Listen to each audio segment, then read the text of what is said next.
7, 10.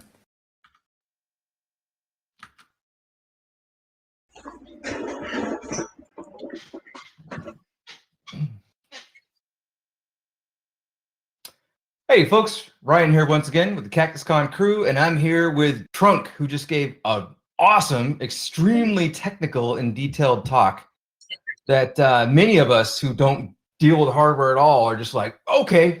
So, hey, welcome. Thank you for being with us. It's good to be here. Thank you for having me. Heck yeah, man. Awesome talk. We're going to get into it in a moment. First thing, I'm going to go ahead and announce some winners for some of our giveaways. We just gave away the Python Digital Forensics Cookbook, and the winner of that was Paul Ota.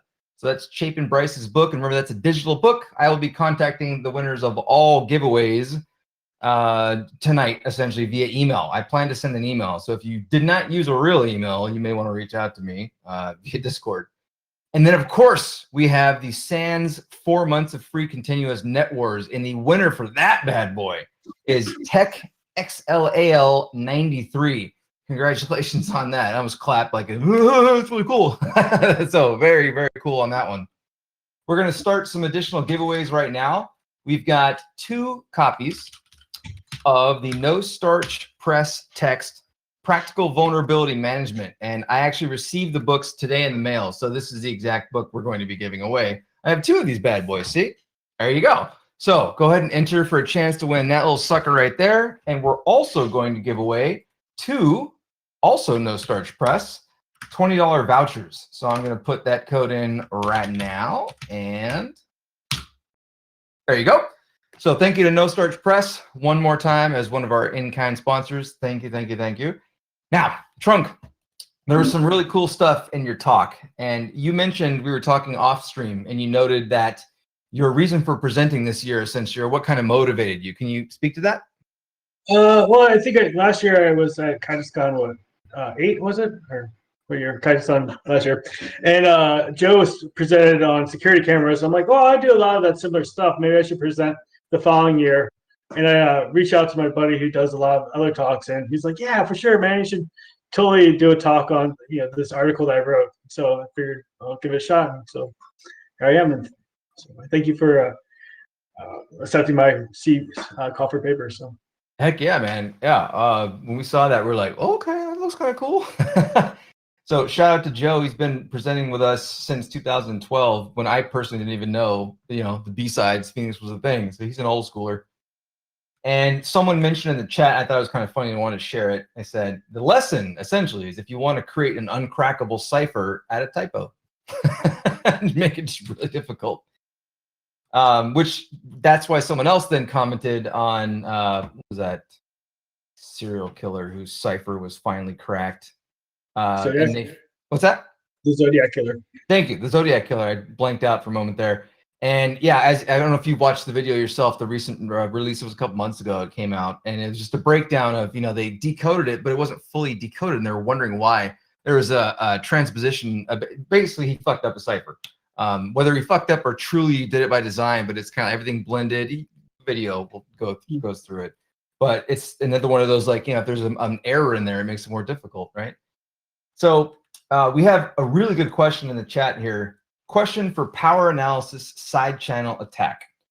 Is there a way the manufacturers could build this where it wouldn't be vulnerable to this kind of attack, like having all of the decryption be inside a single chip that would be destroyed when monitoring? Well, I mean, destroy is not the way you would do it, I don't think. Obviously, you might have bit errors at some point, or something will happen. You don't want it, obviously, to get destroyed when you're doing it. Manufacturers, they do a lot of like leveling, as far as if one line goes down, the other line goes up, so that it's more of a differential signal, so it's harder to do. But you still can get some leakage out of them no matter what. So yeah, there's definitely some hardening that manufacturers do on them. Some of the security chips that you see, like the basic external crypto parts, they'll be a little bit more hardened towards this stuff. General purpose microcontrollers are not, so they're pretty noisy. So the problem I had with this guy was it's just so. Yeah, let's not go into that right now. But yeah. All right. Yeah, I have to wonder, and this could just be like way left field because I know nothing about atomic computing, but I'm going to mention it right now. When it comes to like analyzing quark spin, and all of a sudden, as you're analyzing it, you're changing its angle and all this type of stuff. I have to wonder if in the future, chip manufacturers will move to like oh, well, we're going to make damn sure that it only works and functions, but if you try to analyze it, like I don't know how that's going to all work out, but that could be interesting. Question for you: how did you get into general hardware analysis? Like personally, I have many devices that have a JTAG, and I understand how JTAGs work, but I've never touched it myself. How did you get into playing with it and understanding it so well? Oh man, I've been designing programmers and debuggers for years. So that's kind of like I've been like way back when for JTAGs and stuff like that. So probably about 20 something years of experience doing like programmers and debuggers. But as far as hardware, getting into it, like nowadays there's a lot of like Arduino stuff that you can do, and then you just start expanding on that, obviously, and start knowing a little bit more about the power and and learning what that means and all. And the thing I brought out, the chip whispers, was how I learned the side channel attack, and that's why I gave him full slide, because it's so cool what he did. He makes it easy for all of us to kind of learn side channel analysis, power analysis, attacks, and that's where I learned like that kind of side of things.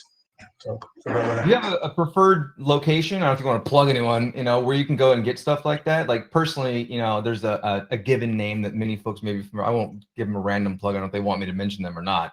But like that's the first place I saw the chip whisperer, and it was like automated JTAG analysis, and I was like, oh, that's cool. Do you have a preferred place that you go to obtain, fun hardware to facilitate hardware analysis? I mean, the new AES, the guys that do the chip whisperer, they're obviously the ones that made that product. As far as anything else, like Adafruit and all those guys have like little dongles that you get to learn things. There's things like the JTagular and stuff like that, like to like do like JTAG analysis and stuff. But there's so many people out there on Twitter and stuff that have made awesome tools. For whatever interface you want, be it Bluetooth, be it a JTAG or whatever you want to compromise. So. It's funny, like we gave away earlier a BLE key, and I'm on the website. I was, I'll just mention it. They sell the JTagular. They had the chip with it's Hacker Warehouse is the one I'm familiar with. It's a great site, but the BLE key that we gave away actually came from there, and it's essentially a Bluetooth low energy enabled tap, for Wigand. And I got it a couple of years ago, and I was like, I'm never gonna use this. I'm never gonna take time to learn this. And seeing someone go the exact opposite route, like, man, like it's absolutely fantastic. I mean, like you start out with drawers and like just sort of like stuff like that where you're not going to use. So I totally understand that. Yeah, that's really cool. I also really like your workshop. Is this your primary work location? Yeah, for sure. Just worked out of my house. So really, when the COVID hit, like I'm already here, man. No, it's all good. Not moving anywhere. So do design stuff and have other people manufacture it for me, and then obviously go about it that way. So. Yeah, really cool, man. I'm very excited that you could have been part of the show. Thank you again so much. Any last words or just? No, thank you again for having me. This was a lot of fun, and I look forward to coming up with something else next year. So. Yes, by the way, in previous years, we've had a hardware hacking village at, I don't know how many years now, at CactusCon, in the in-person CactusCon. Hopefully, when we're able to return next year, right? Folks can come bother you about, doing some fun activities in our environment. Cool. I look forward to that. All right. Hey, thank you very much again, Trunk, and you have a great rest of your day. You too. Bye now. Right.